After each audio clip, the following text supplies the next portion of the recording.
Thanks again for joining us, and welcome back to this episode of the Rex Reviews podcast. And we are back with one of my favorite portions of the show, Rex's Bible study. Well, I'm glad it's your favorite portion of the show, Lou. One of the favorites. We get a little far out here, and we do, but it's fun to hash these things from a different angle. Sometimes everyone packages it in one uniform way.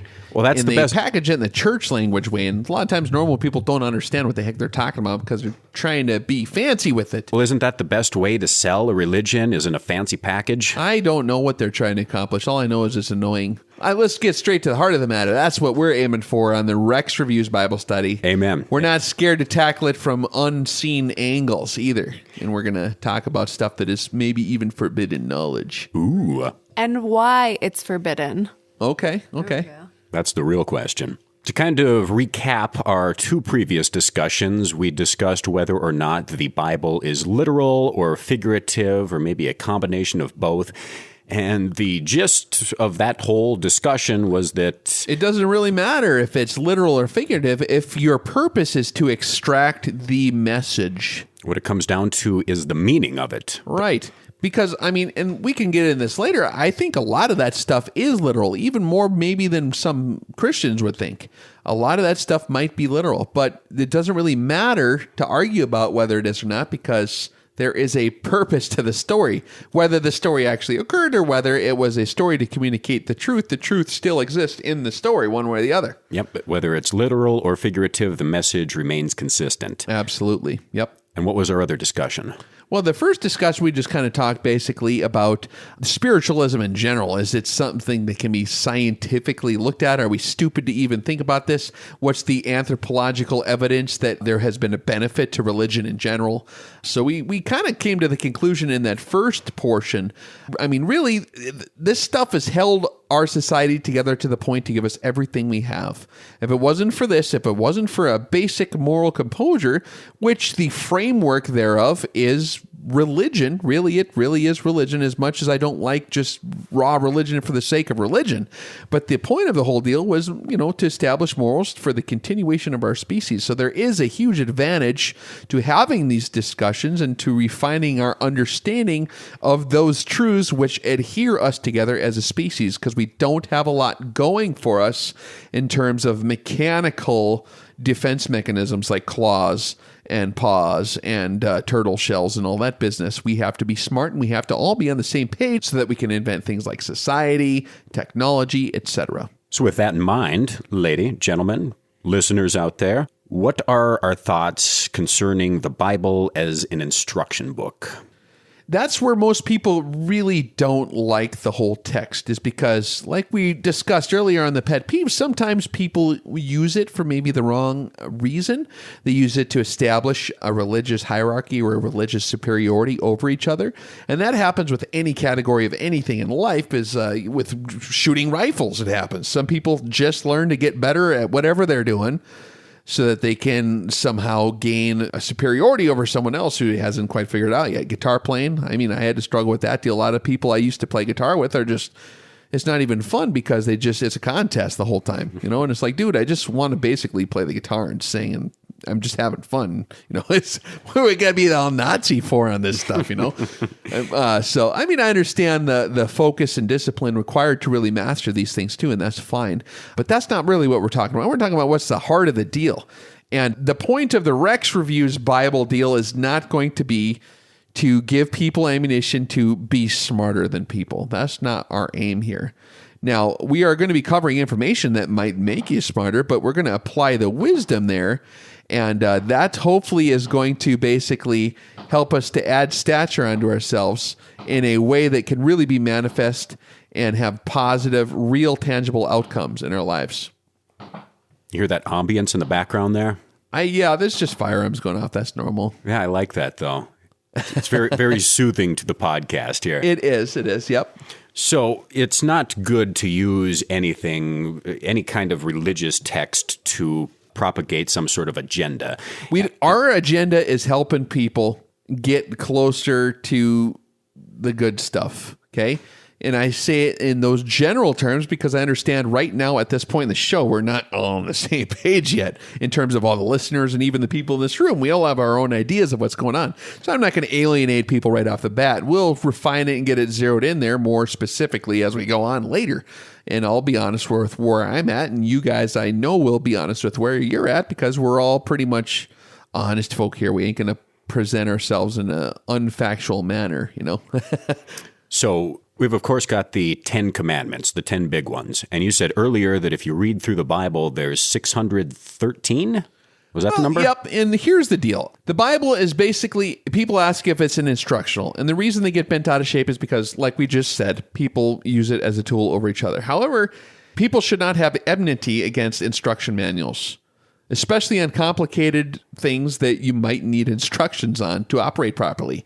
If I have some complicated handheld ballistic computer device that I'm trying to figure out, I find the instructionals incredibly helpful and even life-saving at times to figure out what the heck is going on with that thing, how to drive it. If I want to extract the use out of anything, an instruction manual is an incredible tool that I think of as a good thing. Not because it's bossing me around, telling me how I should load the tape in the VCR. I don't need no one telling me how to load the tape in the VCR. Well, you put it in backwards and it ain't working, right? Well, how do you program the clock on the VCR? Sometimes that's really hard to do. VCRs. Are we beyond the VCR age now? I don't know. I had a VCR for Hey, they got decades. them laser circles now. The spinning laser circle and the little laser beam shoots, and it's instead of a VCR. But you know what I'm saying. So an instruction manual is a way to streamline us getting the right answer more quickly, rather than learning the hard way. So in my opinion, people who have enmity against the instruction manual, whether that be the Bible or the Constitution or the instruction manual on your VCR, you want to learn the hard way because you're not willing to listen to other people's collective experiences in life and how that worked or didn't work. And they're not willing, in the case of the manufacturer of the VCR, to listen to what maybe the manufacturer of the VCR knows how the thing works. Maybe he knows how to set the clock properly. Maybe he knows how to make that auto record so you can record the Bulls game, you know, or whatever basketball or football game at like 9 o'clock or whatever. You want to get that right. But if you want to cuss and struggle and yell at the thing all day because you refuse to let anyone boss you around, stupid guy who invented the VCR, you don't know nothing. Well, I ain't listening to him. We're just going to basically do it ourselves because I'm smart and I don't need anyone bossing me around. That's kind of what I would call an immature attitude. And that is not wise, in my opinion, to have that attitude. So when we're looking at the Bible, I think that it is a valid instructional piece of literature because, if nothing else, which I think it's more than this, it is a collective history of how a diverse group of people has survived over the years and all the lessons they learned. Are we not supposed to learn from the history of how different systems of religion and worship and international relations between different tribes? If you read through the Torah, for example, it's a history of the nation of Israel living amongst people that don't like them very much. How in the heck are they still here now? How in the heck did they rub off on the whole world with all the other peripheral religious systems, including Christianity and Islam, which have created massive cultures that have been very successful? So there's value there. So there's certainly value there. It is an instructional book. Religious writings are usually instructional in nature. On the personal level, I believe they're instructional to help us personally, because there's been a lot of people over time who have struggled with life problems. They've had bad things happen. They've had evil things happen. They've had tests. And we can gain confidence that if we take a certain course of action in life by knowing that someone else did this and these were the results, I mean, we can learn a lot of stuff. And that's the point of reading a history book, is to not make the same mistakes. Right, exactly. And taking people's observational data. Does this behavior pattern, if employed for a period of 400 years, turn out to be good or bad? Well, the Bible's kind of a collection of those case studies, if you will. And if we look at, okay, well, Israel got into like worshiping Molech, and they barbecued babies once a year and had priests like raping people on the altar and all this stuff. Was that productive to their society? No, it turned out terrible for them, and it was a bad path to go down. So therefore, when I see these Molech guys or Molech style worship systems come along, I can say, you know what, dude? I'm not into that because the Bible told me so, right? No, because it's a bad deal. Collectively, it's been recorded. We know the outcome, right? So, and that's just one level. That's just the most obvious level. I don't think anyone could find a reason to disagree with that observational data is a bad thing. So just learning from the cultural tests is huge value. As an instructional, if you look at it from the point of like, okay, so let's say God did make us. There is a supreme being. Something made us, engineered us, put us on this planet. And it communicated to us a certain set of basic values that would preserve our survival mechanisms. He inscribed it on our DNA, our hearts, our minds. And then he also communicates through people, through ambassadors to us. And they write stuff down. They call them prophets. And so through the test of time, the ones that survived, to add stature to it, is kind of like survival of the fittest. All the false prophets didn't make the cut because those groups of people didn't make it. All the good ones did make the cut. So, I mean, you really end up with a pretty well-refined group of a prophetic book, if you will, at the end. So I think there's huge value to the Bible as an instructional piece of material. And so, yes, and the Bible contains laws. If I may, you said that the basic laws are inscribed in our minds, our hearts, et cetera, the difference between good and evil. We should be able to recognize that just within ourselves. Do we necessarily need a book to tell us that? Yeah, and we briefly discussed this in our first podcast time. But yes, I believe that is necessary because the nature of man is such that we vary so much from extremes. We are not a good measure of righteous behavior because you can look at right now, currently, right now in this time frame, there are certain people on the planet who think righteous behavior is burning people alive in the name of their religious practices. Some other people think that, you need to like not even step on a worm. So you got from one end of the spectrum to the other, all levels of righteousness. And so when a system was handed to that culture that worked very good, the template for success, the instructions, the basic instructions on how to live life, I see there as being tremendous value there because it keeps people from forgetting what that is, because we're bouncing all over like a ping pong machine in history, in time. And people are like sheep, dude, and they stampede all over the place. And there's movements that happens. People's emotions usually taint it. We don't always remember. Our objective is compromised when emotion is involved and when we all have our perspective. So it's just all over the map. Being that it's all over the map, there was times in history when, like a vibrating wave, the behavior patterns have concentrated onto a node. You know what I'm talking about? You have the high amplitudes in certain spots, but it's vibrating and hits a node region. That's where everything collectively went in and everyone agreed like, holy smokes, man, we just had a revelation. We just had something happen. And if that's God descending on Mount Sinai, giving the law to Moses, or if that's just people coming to a realization point or being condensed in the message Messiah had to deliver at a time, that was a node of consciousness, if you want to get new agey, but a node of information that worked right. Everyone overlaps and can agree on basic core principles. Thou shalt not murder each other. Most people agree on that. Thou shalt not steal stuff. That ain't right, right? So basic things like that do need to be written down when those nodes are approached.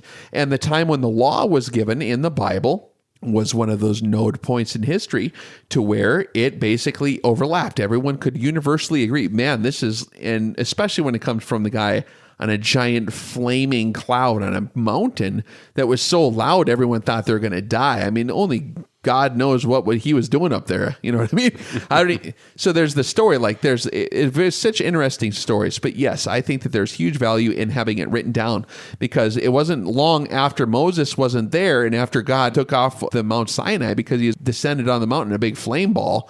When he was out of sight, people forget quickly, don't they? That they do. They forget real quick. Like we have a 5-minute attention span. So basically the second God was gone and Moses like dropped out of the picture, these guys were instant. Even when Moses was there, dude, they were way off kilter so quick. And so having the stuff written down is essential. It's the skeleton. Without the skeleton, how are you going to put any meat on the bones and expect them to be like operating properly? You know what I mean? And forgive me, this is going to be really raw and not very well cultivated, but it makes me think of a portion of the Bible where they speak about it written in stone and laying it in stone. And what would be kind of is that to do with having the Bible and having a written version, or does that? You're talking about what are you asking kind of like which parts of the Bible are for sure still intact, written in stone? What was it intending to convey as the basics of the law? Exactly, yeah. Okay, that's a really good question. Because when you're looking at the core of the matter, I think that's where one of those node points occurred again. When you had Messiah come, Jesus reiterated these points. He's like, all right, Nicodemus, he's one of these smart Pharisee guys that wasn't such an obnoxious turkey. He was a guy that listened. His ears worked better than his mouth, Nicodemus. And he was just listening. He had to see what this guy had to say. This Jesus guy is like, what is he talking about? He sounds kind of blasphemous, almost if you'd listen to what all the other religious people were thinking. Man, this guy's just like, he's a drunkard. He's hanging out with prostitutes. He's partying with the tax collectors. He doesn't want to hang out with the religious priest guy's house. What is up with this guy? He's so unorthodox. What is this? And eventually Jesus came around and asked him, he's like, hey, Nicodemus, man, like, what's the greatest of all God's commandments? What's like the big one? And Nicodemus is like, well, loving the Lord your God with all your heart, all your mind, and all your strength. And Jesus said, yep. And there's a second great commandment that was portrayed in the passage there, and that is treating your neighbor or your brother or your fellow man, however you want to frame that, as you love yourself. If you love everyone as you love yourself, you're not too far from the kingdom of heaven, right? And that's what Jesus told Nicodemus. He's like, man, Nicodemus, you nailed it, buddy. You are not too far from the kingdom of heaven right there. You just summarized all of the law and all of the prophets in those two sentences. He says, all of the law and prophets hang on these two great commandments. Love God and love your brother. That's real simple. So that is the crux of the deal. That was that node point where the man came back and whatever was communicating through him, if he was, however the mechanics of his identity works, he communicated that truth that just resonates with everybody. Everyone knows whoever made us owns us, whether that be a space alien in a flying saucer or some guy in a test tube in a different dimension or God on a cloud or whatever combination of those things. I don't know exactly the identity of the mechanics of how that works. We'll find out one day. But whoever made us, dude, is kind of in charge. So we probably better love him because he put us here and didn't kill us. And he keeps dealing with us. So he must love us, right? And if the rest of the story is written down. But yeah, so he loves us. So we better love him back. And if he's the giver of life, it's probably advantageous to your survival to love him, right? Every breath you get is from him. He only allows it to happen that way. And then dealing with us, he put us all here, like we said earlier, man. Like, I can choose to get all testy with everyone else and hate everyone else, but that's not the point of the deal. We're supposed to learn how to be friends with each other, because why would I put a bunch of fish in a fish tank if I didn't think they'd all be beautiful and act in concert and get along? Yeah, I know the catfish doesn't like the what do you call that guy that I had? The fighting fish. They fought once in a while, but I was so heartbroken when they did because they're so beautiful. Each one was so cool in its own way. And when my catfish named Beauregard killed my little guppies, man, I was so, like, I was a little kid, you know, and I had my fish and I drew pictures of my fish. I hung them on the wall. This is like how I see the God situation working with him. We're the fish in the aquarium, dude. And like when I saw my guppies get killed off by my fighting fish and then Beauregard ripped his eyeball out, you know, it was a violent fish tank, dude. And it tore me up as a kid. I had drawn pictures of all my fish and named them. I loved my fish, man. And you know, so like that's how he feels about us and a million times better. So I would hope my fish would love me back enough to listen to me when I say, hey guys, get along in there. Like, don't eat each other. I'm giving you food. The food is coming from heaven. Why do you need to eat each other's eyeballs out? That's crazy talk. Wouldn't it be convenient if all the fish had a rule book? You know, like thou shall not eat each other, right? Yeah, just a simple cheat sheet, if you will. If the fish had ears to listen, I'm sure they would probably, that would be nice, right?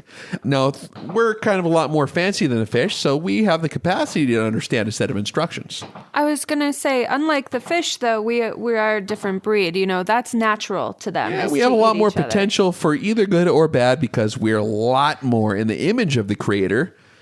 We're in his image. We have some horsepower. We are built with a terrible capacity to do either great things or terrible things. So it's imperative that we maybe listen to his instruction manual if we don't want to go in the wrong direction. So I would say yes. I would say that having a book that keeps us nailed down to those basic truths that keep us surviving and in tune with he that made us is super important. So what would you say to somebody that maybe looks at the world as far as like natural selection and natural habitats and, dog same eat exact dog world? conclusion. Yeah. And that's where it's interesting because like I'm a scientist guy. I understand the concept of evolution. And evolution, scientifically speaking, is the change in the frequency of a gene pool over time, and environmental pressures have an effect on this. So I understand all the biology to all that stuff too. But I also understand that, hey, like I think God made us. I'm pretty sure about that deal. Now, people can argue about the mechanics of exactly how that all took place, but the conclusion of the matter of morality and the law is the same. Because without the framework of society being based on a resonation or a node of good information, we destroy ourselves. And we are not quite the critters. We can't live without insulation furnaces and all these like things that we need to survive, especially in our climate, right? We have to get along enough. So those things all, like we discussed kind of briefly in the prior podcast, like if, for example, let's go through maybe some of the laws and we'll just explain how they would coincide with basic evolutionary advantage to have these things that we would have. So we'll look at it from both the religious side and the scientific side. Before we go on, though, I do have a question. Isn't it sort of imperative that we do destroy each other because we don't want to overpopulate? And if you think about an ecosystem, and if we just expand that to the world, isn't it imperative that people kill people in a way? I know this is radical. In a faulty system where people are not cooperating, there is a struggle for resources. So the solution to that is not maybe killing each other to make there be less people. That's the solution from a way effed up point of view. And that's where I elected to not say the word for our listeners out there, but they maybe can fill in the rest of those. But I think that's an appropriate time, right? Yeah. Okay. So, but no, seriously, right? No, the solution to that deal, overpopulation is only a problem when we're not properly getting along. There is enough room in the small town where I grew up. If you figure out square feet, there is enough square feet in there you could stand every single person in the world in that town. 7 billion people, easy, no problem. There is enough room in the state of Texas if you properly utilize the technology and stacked everyone properly and comfortably. You could grow all the food you needed and you could house everyone in the whole world in Texas and make them survive there. It's like in a starship, like what do you call that thing out in the desert, that bubble dome where they pretend to be on a spaceship? The biodome? The biodome. If you built the biodome in Texas, if you thought about it, they could do that. That's technologically possible to put them all in there. If we're not bad people, and if we can figure out if we all want to get along, behavior patterns. If we all want to get along. There's a lot of people very skeptical of what I'm saying now, but you can go to the most overpopulated places on Earth, and there's not a lot of people standing in the alley in New York City. There's a lot of useful space out there. We are not overpopulated. We're just not regulated properly as far as like our morality and like how to govern ourselves and get along. There's plenty of stuff out there for everybody. We are not even close to overpopulated. Only with our current malfunctions are we there. So I like the idea of going through the list and approaching the different commandments from different points of view here. Where would you like to start at, Mr. Rex? Well, I suppose number 1, right? That'd be appropriate. So if anyone wants to get out their list of 10 commandments and follow along, the first half of the commandments is actually resonating what Nicodemus said to Jesus first, love God. And the second half of the commandments is saying love dudes, love people, love your neighbor. So the 10 commandments is basically 2 commandments, just the bullet points of those, the details. So it's really simple. It's just 2 commandments. All right, the love God part, you have God saying, all right. And mind you, God did not really put number breaks on these things. That's what we did later to say there's 10 of them, right? But when God said them, he was just speaking in a speaking form to Moses. Actually, originally, this was not given to Moses. Originally, this was yelled audibly to the entire nation of Israel from Mount Sinai. When the law was given from Mount Sinai, if you read the story in Exodus, God shouted this down from the mountain from an amplifier system or a PA, public address system or something, with a microphone or whatever he was up there, is God power, so loud that everyone in Israel thought they were going to die. So, and then later, Moses went up and had the tablets of stone carved, but originally God yelled them down. And there's an interesting story how that happened. We can get into that later. But first commandment, first point that God said is, hey, I am your God, not these other gods you've been doing in Egypt this whole time, okay? Not Ra, not Horus, not Sep, not these half animal, half things that you invented on a statue that your high priest class, that your fake religious guys had invented out of their butts and drew down with a crayon saying, I'm the religious guy, invent God so you can tax this God. Because there was a religious system, a man-made religious system that existed in Egypt they had in place. So God is just reminding these guys, he's like, all right, guys, there's a lot of different gods on this planet that everyone seems to want to follow around. I am a specific one, though. I am different than the rest of them. There's a lot of religious people who say they talk to a lot of religious gods, but I am unique. I am the Lord your God. And in the language, he doesn't say I am God. He actually says I am Yahovah thy Elohim. In the Hebrew, he has a name. He is naming himself, and we don't get that in the English. He's not saying, because another generic God piled on the rest ain't a big deal, right? So he's specifically saying, all right, all these other guys, there's a lot of names of them. You go to Scandinavia, you got your versions up there. The Druids had their versions. The Babylonians had their versions. They all had their own names. He's identifying himself specifically as a different guy. He's not saying, I am God collectively. He's saying, I am this one specific God. Thou shalt have no other gods before me. Don't have them in front of me. Don't have them around me. Don't bring them in front of me. I don't want to hear about these other guys. I'm your God because I'm saving your butts now. I got you out of Egypt. I used my UFO laser powers and my God powers. I blew it with my nostrils, the water out of the Red Sea. So I saved you. I own you. You are now mine. So he's specifically identifying himself by name, Yahovah. He's identifying himself and he's saying, don't have these other ones. Now, the reason for that is because if you don't have a common point where everyone can agree on the terms, it's going to be very hard to decide on what's right and wrong, right? So he's just clearing the table there for the rest of it. He's like, okay, these are my rules. And then the second point he says is the idolatry. Don't have these other gods. Don't carve a graven image. We don't want to misrepresent. We don't want to leave it up to your imagination to invent a god for yourselves by carving stuff into stones, making Jesus statues, making Ra statues, making Christmas tree statues, whatever the heck people are doing religiously to think they have a God. He's saying, don't use your imagination to invent gods for yourselves. Then that's the second commandment, the idols.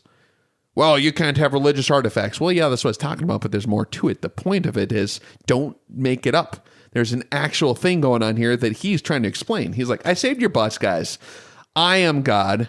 Don't invent ones. I'm about to tell you the real deal. So he's saying, don't add stuff to this. Don't invent it. I'm about to give you the real deal. So this is the precursor to the actual law coming up here soon. You ready for it? So then commandment number 3 is he's like, don't take my name in vain. He's laying out the groundwork for standards. He's like, now when you're going around doing all the stuff I'm about to tell you to do, don't go around the earth doing other stuff and saying it was me, because I want to be very clear that I am unique. I am different than these other ones. These are my standards. And if you run around in my name saying, oh, Yahovah, the God of Israel at this point, right? And he's actually the God of more people than that. You'll find out later. Doesn't want to be confused with the other ones because the other ones have a different agenda. A lot of times it was the agenda of the religious people that invented them, which was to subjugate and be tyrannical over people and basically eat out their existence. So he didn't want to associate with that. He was being very clear to him. He's like, you do not take my name in vain. That means you do not say, I love Jesus Christ, and you're not serious about it. Don't run around telling everyone how much you are Jesus' best friend or how you're Yahovah's best friend and not be dead serious about that deal. When that Yahweh, that's what some people pronounce it as, right? When he comes down, he's specifically saying, don't take my name in vain. Don't add stuff to this. So the first 3 are really one big run-on sentence. He's saying, I have you guys. I own you. Don't have other gods in front of me. Don't use your imagination to make up stuff about me. And don't misrepresent me. That's the first sentence. That's the first three. And then kind of the first one where it's the real big interface with mankind, besides those deals, defining himself, is he's like, okay, I command you guys that you take a rest day, 1 day a week on the seventh day of every week, because it's a commemoration of how I built you guys. And he goes into the Sabbath commandment, right? And he says, okay, so like everyone needs a break, a recalibration period for that node region to be able to reapply itself to the people again at the time to where, okay, we need to all collectively kind of like bounce off each other again and like get back to the deal, because everyone's going to go astray in this society. So the evolutionary, go ahead, Casey. I'm sorry. I just actually had a question about this the other night, and I think you might be able to answer it. But I was thinking about all the things I had to get done. I'd be like, gosh, it'd be really nice if I never had to sleep. Why would God make me have to sleep? Like, why do I have to sleep? I get so much more done if I just never slept. So it's kind of tying in. I was wondering if you had anything. That's an interesting statement. I think of having to do stuff as slavery. God does not want us to be slaves. The other guy wants us to be the slaves, right? So it's one of those interesting dichotomies to where a lot of us have embraced our slavery to the point, to the world and to everything else. We think we have to jump through all these hoops, and we really don't have to do all that stuff. So it's one of them things that's quite interesting how it works out. I suppose that makes sense. Yeah, I guess I never realized that I was jumping through hoops so that I could continue being a slave. No, he wants you to have a chance to chill. We're supposed to do work 6 days a week. You bet. We work on our fields and we grow stuff and we do whatever we need to do to be a little constructive little critters that we are. But he commands us to take a break because he is the guy that is not the slave master. And he says, no, you're going to at least spend 1 day resting, because physiologically, spiritually, psychologically, you have to rest. So evolutionarily speaking, what you have here is a convergence of the consciousness of the message that's about to come, right? And so this template for society's behavior of constructive behavior patterns and things that are destructive is just converging. This is the knot that ties it all together, is on the convergence of the idea that there is one guy in charge. He has a certain set of criteria. We don't want to mix it up with other criteria because we're going to stick with this program of operation because it's only effective if it's adhered to consistently. You can't say, I'm not going to murder people 5 days a week and then 1 day I just murder a few. If everyone runs around doing that, it's not going to advance the stature of the species. We're all going to kill each other off. Evolutionarily speaking, those systems did not quite make it as far as this one. This one was consistent. It's like, no, this is a serious deal. It's all the time. You can't adjust it. It is locked in place. God is sitting up there on a cloud looking at you. Don't mess it up. Don't take his name in vain. Don't invent stuff. We're sticking to this program. Gosh darn it anyhow. You know what I mean? And so that's really just ingraining it and tying it all together into that one knot. And where the rubber meets the road is what follows there. It's really telling us how to live a survival mode of life so we don't kill each other. And you get into the rest of the commandments of the Big Ten. Okay, so you have the rest. If you don't rest, you will die, right? Plus, if you don't rest, and the reason he had them do it all on the same day is so that they can kind of get back on the same page. Hey, society only exists if everyone keeps each other in check. So if you're all like off and just randomly doing stuff by yourselves and you never see each other, some guy might go cuckoo postal. You don't know what he's off doing. Oh, old Pete's been in the bushes there for the last 3 weeks. We haven't seen him because his rest day is different than ours. So they couldn't keep those guys in check or re-upload the new data. You know what I mean? Like, new data upload. Let's all get together and just visit like we're doing now. This is a data upload. We're all visiting, bouncing ideas off each other, right? And just re-digesting the information that was projected. So the one after that is like, so rest and get together. Basically, is what that command was about. And remember that I made you, for in 6 days I created all you guys, and then on the 7th day I rested. So it's a commemoration. It's also tying it into his identity as the one that made us through the creation. So then the other one after that is, hey, honor thy mother and father. Now that's weird. That one is before the murder commandment. Super important. The first big one that has to do with us and how we treat each other. The first 4 are talking about God and how we deal with God being the authority. The rest here are about people. The first one is like, you will honor your parents. For long shall be your days on earth if you honor your mother and father. You know what I mean? So like it's a deal that's kind of obvious. And I think that in the human creature, we're talking evolutionary, and I don't like that word because some people are going to be triggered by it, but just deal with it if you're triggered by the word evolution. But the anthropological advantageousness of this whole deal, right? If we want to use a different, Lou over here is cracking up pretty good. He's ready to start crying. That's great. Yeah, it's good stuff. But things do evolve. Yeah, sure. Things change. Sure. Things evolve. We can debate on the existence of macroevolution, Darwinian evolution, punctuated equilibrium. There's a lot of different definitions of that term. But don't be scared of a word because you might be signaling a value. I'll replace it here because it does maybe miscommunicate. Maybe it's not the best word I can use. But the anthropological, historically proven battle advantage to having the law of honor thy mother and father in terms of biological success in humans has been humans need to advance themselves through refined society, through collective experience, through knowledge and applied wisdom in navigating the three-dimensional terrible landscape of Earth. We have volcanoes and badgers and things to trip over and all this stuff. We succeed through our knowledge. Who has the most knowledge? The old people. They've been there. The longer they stay alive to download the information, the more respect we have for our parents and can learn from their collective experiences, the more we are streamlined.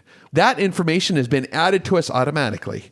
Now, this generation, I had not only have my own stupid mistakes, but I have all my parents' mistakes and all their parents' mistakes. If this is being adhered to, honoring thy mother and father, keeping them alive, making sure they're not going to starve to death after they're too old to feed themselves. And so that we can download their collective experience, it amplifies our biological performance. Boom! How you like that one? It's a good one. Quick question, though. Yeah. I'm full of questions today. That's great. So when it says honor your mother and father, is it talking about elderly people in general, or is it talking about your biological mother and father? Because for some people, one, that's almost impossible. They've never met them. Sure. Or other people, it's conveying. I don't think any of these things are meant to be taken in a. Is it literal or figurative? It's communicating the general point. That's the general heart of the message. Is obviously it was respect the elders, specifically the mother and father, because they're going to be the ones that know your area of operations best. If you got access to it, if there's stuff that happens in life where they ain't around, then it would be the people who raised you, right? So that's really what it's talking about. It's not like a deal. People look at this so religiously, sometimes they miss the point of the deal is they think they mechanically have to adhere to it in the skeleton framework of the law, but the law is really fleshed out and much greater than that. Those words conveyed in that law are only the framework upon which hangs the flesh, which is the greater message, which is the point of hey, the old people know what's going on. Take care of them and listen to them. Love them. Respect and honor thy parents especially.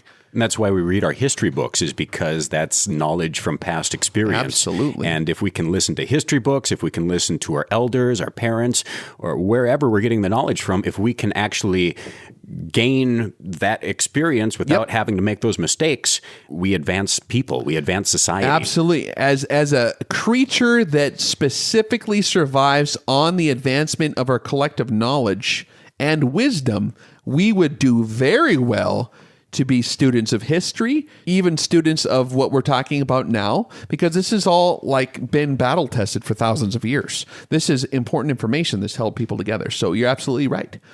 So you have honor thy mother and father. That's the most important one. Then it says don't kill people. Seems like a common sense thing, doesn't it? Seems like a common sense thing, but it does need to be written down because obviously right now people think they can kill each other. And it's strange when people do that in the name of a god. Yeah, well, there's different gods, remember? Yeah. That's why them first four are important. He's saying, I'm your God. And actually, he doesn't say, thou shalt not kill. That's not entirely accurate. Thou shalt not murder. Murder is different than kill. There are justified homicides specifically addressed in the Bible. if you get into it, there's some other commandments in Exodus where it gives the criteria, it fleshes out that commandment more. So there's more detail as we go on. But yeah, when it says thou shalt not murder, it's talking about don't go out and maliciously kill people for no reason. If you have to defend yourself from a psycho so that you can defend the entire village, because you have one that is going, the operating system went cuckoo, the virus in the system corrupted it, then you got to put him down so that he doesn't corrupt the rest of them and kill them all. So yeah, but it's thou shalt not murder. And that one should not have to be explained for the advantages of the species, but we're supposed to support each other. Like we said, it's collective knowledge that advances us, not just raw, I'm a cow, I eat more grass than you, I survive, right? So in that case, you just be pushy and stupid, and if there was less cows, you do better because you're a big fat cow and you eat the grass. You're so huge, a coyote probably ain't going to eat you. So that's your ticket right there, just being big and fat and pushing the other ones out of the way. Humans are different. We have a different way of surviving. It's called society, knowledge, wisdom, technology. This has to be all very intricately directed, if you will, by some kind of universal template that everyone's on the same page that's been battle proven. And that template isn't the internet. That's not dear sweet Lord. That's not the big blanket that'll save us all. No. So then, it says don't kill people. It says don't steal stuff, right? Why would that be evolutionarily advantageous or it wouldn't be anthropologically, right? Because it's just chaos. You can't, because then it triggers all kinds of other things. You can't do that. Preservation of the species. Yeah. It's part of the preservation of the species. Yeah. And we can get into that one later. But, and then it says don't covet stuff that you don't need. Because, like your neighbor's stuff, you don't need it. Get your own stuff. Because it's like, how many bees in a beehive can you fit in one of those little bee holes? They got the little hexagon deals they live in, those honeycombs or whatever. And a bee fits in each one of them holes. Is that how this works, Lou? That's what I've seen on the bee cartoons. Well, that's where they make their honey. I don't know if they necessarily live in there. Well, okay, so whatever insect has all the like individual little spot for each one. Yeah, don't covet the other guy's spot. You got your own spot. If you try to ram two people into the same resources, you're going to have conflict, and now you're not advancing the species because you're trying to survive on the same stuff, and you can't. You can only eat one chicken leg at a time. Get your own chicken leg. You know what I mean? Not only just about resources and the availability of it, but also the mindset. One of my favorite quotes is, I'm not sure if it's from Gandhi or who it was from, but they say that the key to happiness is to quit wanting what you don't have and to start wanting what you already do have. And that's exactly what that commandment is saying. And if you do that, then suddenly the rest of that stuff is just peripheral.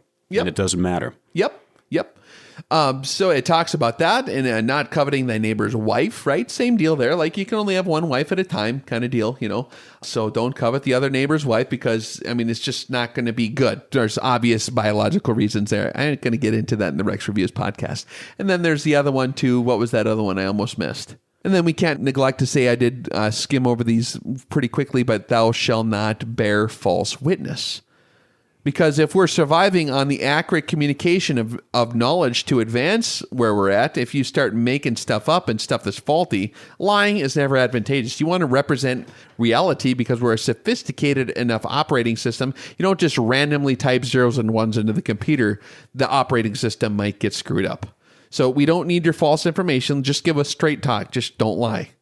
Like, don't falsely report where the cows were for the day or where the herd of deer was, because people are going to die if you lie about it. You know what I mean? Yeah, and if you don't have to lie to make up a story, you never have to remember the story because the truth is already there. When navigating the landscape of the earth, falsely representing what's in front of you is never good. If you're looking through a set of night vision goggles trying to walk down the stairs, if it's playing a video that's lying where the stairs are, you're going to trip over and hurt yourself. You know what I'm saying? So you want an accurate representation of what's in front of you. That's why the no lying. So that's, in a nutshell, the 10 big ones that it talks about. And as you can see, there's clear, anthropologically tested over the eons of time advantages to adhering to these systems because it is just going to help us to survive, dude. It's beneficial to society. Yep. And it is. That's one of the other things is, religion. People think about the 10 Commandments. They think about the guy in the hat, the whole building, and they think it's just preachy. And they think that it's somebody trying to control them. And I'll admit that's one of the reasons that I don't subscribe to any organized religion exactly is because there's always somebody trying to make you do something. And it's a change in mindset, I guess, is because... Well, these things degenerate into religious systems after a time. Well, they do, but you can still use the heart of the message as a supplement to healthful living, I believe. Because of the reputation of a tremendous power of success that this template has, when I'm talking about what God said to do in his law and his instructions, it has had this reputation of awesomeness. So people have used that to climb to positions of authority many times. So this is a thing it's like the crystal of power. It's very powerful. It's very good. But if you get the wrong guy, is always trying to steal it, right?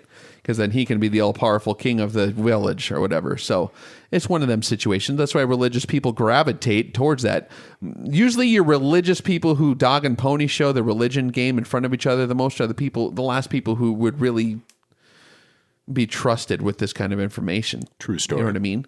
Because it's a precious deal and it's a serious deal and it's not just meant to play church. It's a serious business. It's like we depend on it to survive and live, you know? As I was saying before, that's kind of one of the things that turns me off about it is people preaching at you or telling you what to do. But if you take it upon yourself to realize that society is a bigger thing and that everything has to function in harmony with each other, it seems like a common sense thing. Well, and it's a failure of our ability to communicate this thing effectively is the problem. And that's why people don't want to even play that game, and myself included don't want to play that game, is like if this stuff is communicated with a spirit of love and patience and understanding, right? It's not like super, I mean, a lot of people would be surprised like, hey, you mean the 10 Commandments ain't just stupid? No, it's like actually like a good idea. You know what I mean? It's actually a good idea to maybe follow some of those rules, like not killing each other. That's the obvious one that everyone else recognizes, but the other ones are every bit as obvious. So it's all important. It's all connected, dude. So yeah, there's huge... Well, it's all about the truth is what it is. And I think the problem is, or like we said, people hijack that for their own glory, and then it becomes a contest of it's a tool to do it for something else, right?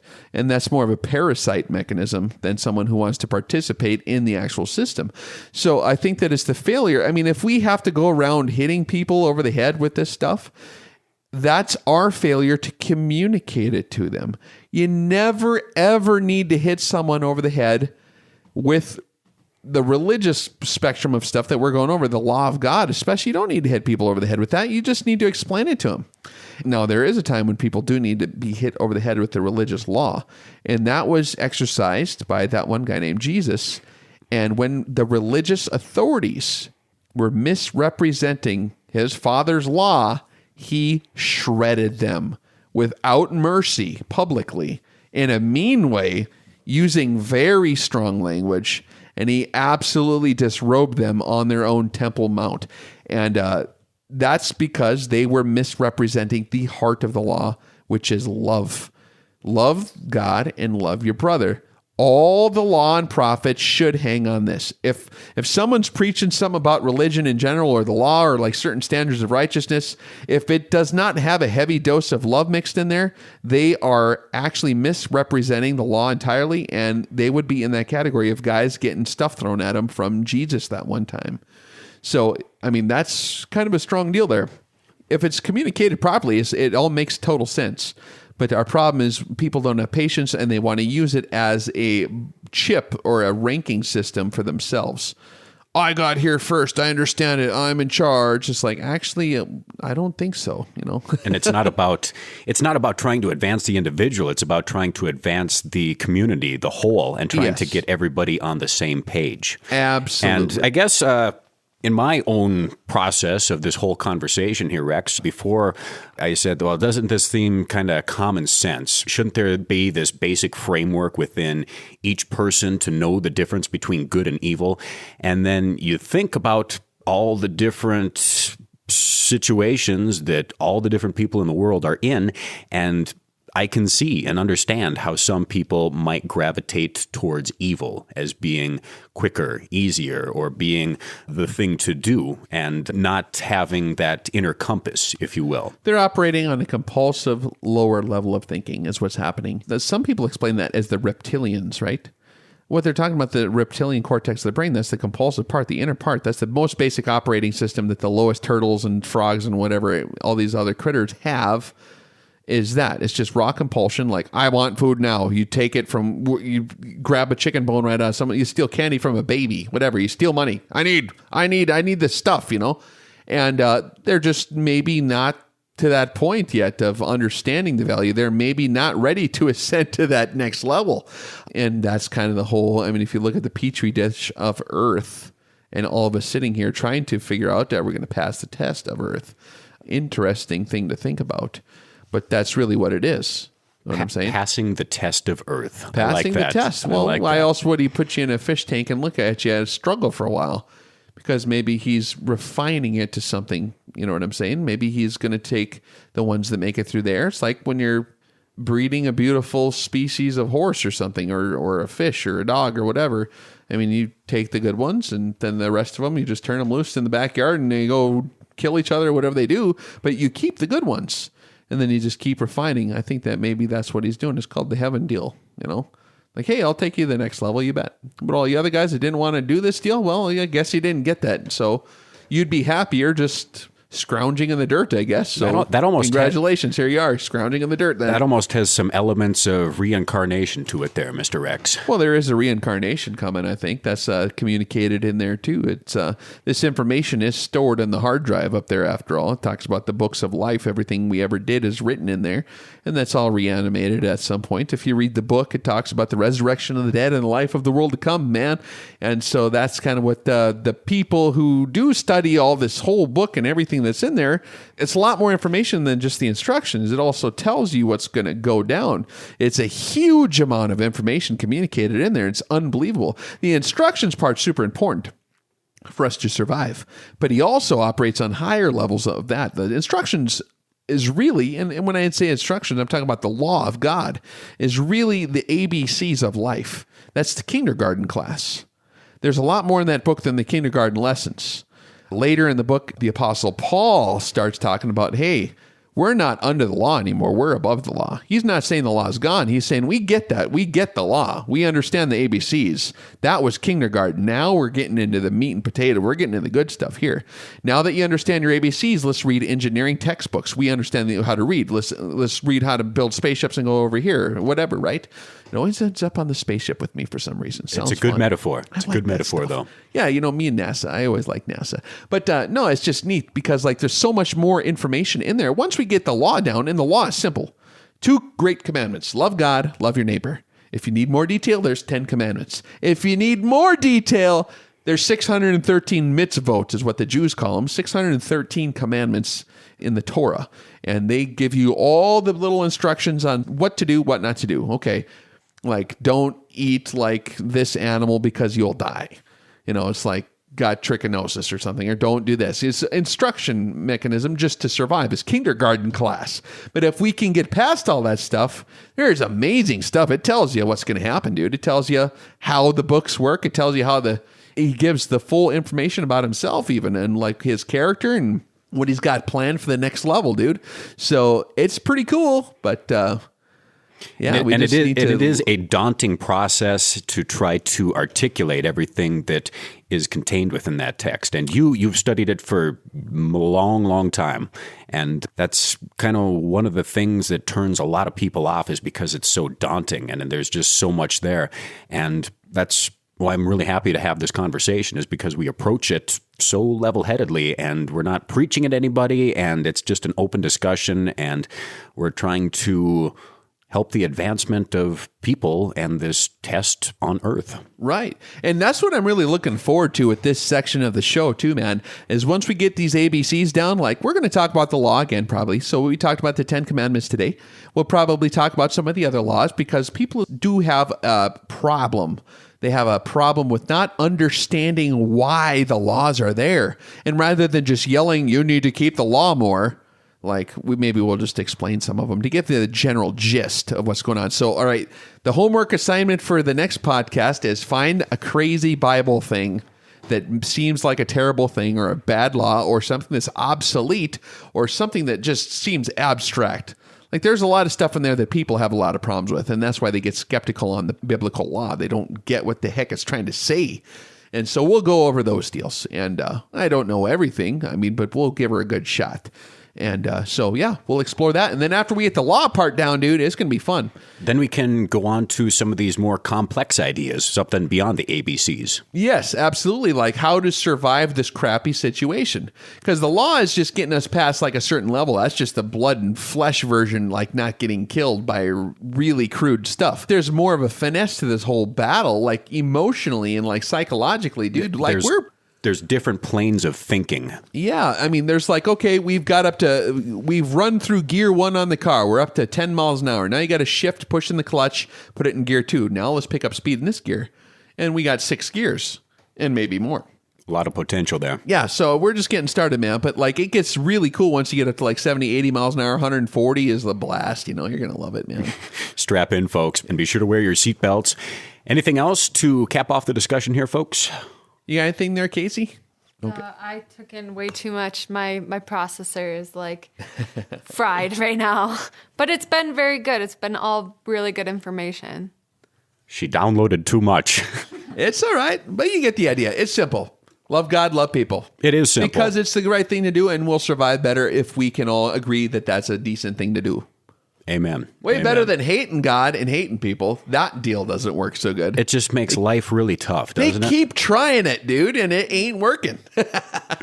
Maybe one day they'll listen to the old book that was written there and learn from other people's mistakes rather than just suffering all the time. Yeah, we'd have to read our history books, though. Some people just insist on choosing to suffer because they want to learn the hard way, but that's fine. Different ways to learn.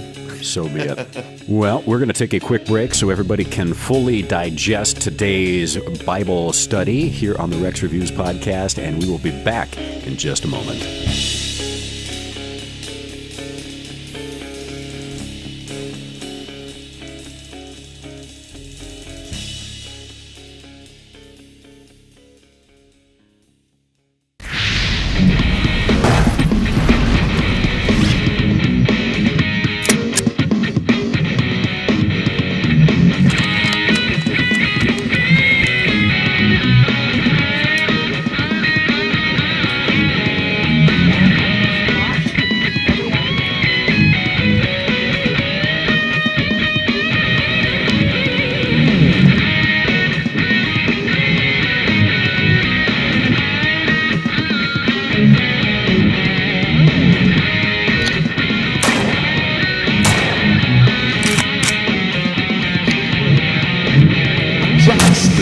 but she hits me, disassembles my leg. So I went to the doctor and he gave me a leg. Now she waits, some of us are dreaming, praying, hope that she kills instead of leaving the name. Cause she's a minefield, she'll pot your body from your soul.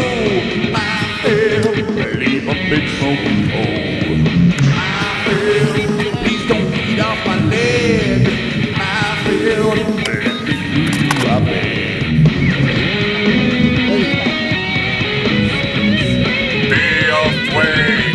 Be very afraid. Don't trust.